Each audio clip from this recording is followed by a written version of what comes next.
You probably don't know his name. No headlines were written about him. No statues were built.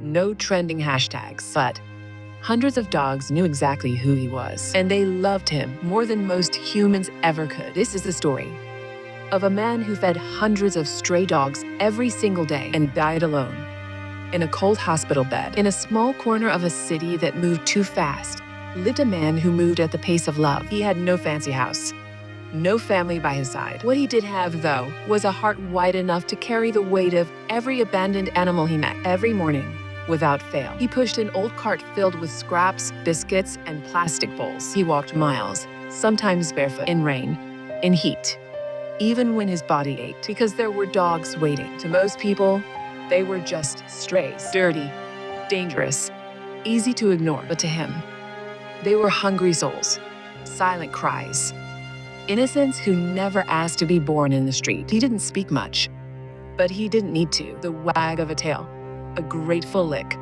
a pair of eyes lighting up at the sight of his worn-out slippers. That was enough. Locals began noticing him, not for fame, not for praise, but because every alley had dogs that waited, not for food, but for him. He never accepted donations. He never asked for help. And when people tried to give him money, he often smiled and said, "Give it to someone hungrier." But kindness, real, raw kindness, often lives in silence. And sometimes it disappears that way too. One day, his cart didn't roll through the streets. One day, the dogs waited and waited and waited, but he never came. He was found days later in a government hospital, sick, weak, alone. There was no one there to hold his hand, no one to say goodbye. He had spent his last moments surrounded not by people, but by sterile white walls and the hum of machines. No obituary was printed. No family showed up. But something did happen. Something unforgettable. On the day of his funeral, dozens of stray dogs appeared outside the hospital gates. People watched, stunned,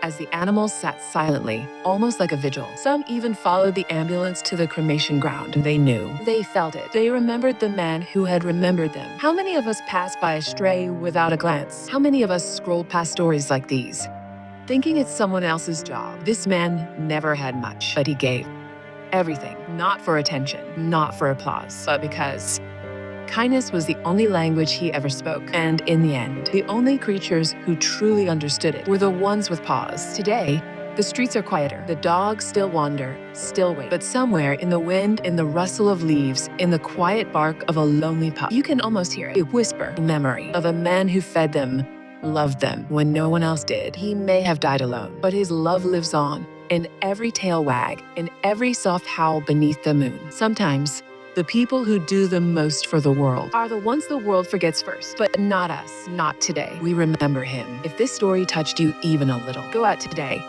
feed one soul, human or animal. You never know. You might just become someone's entire world.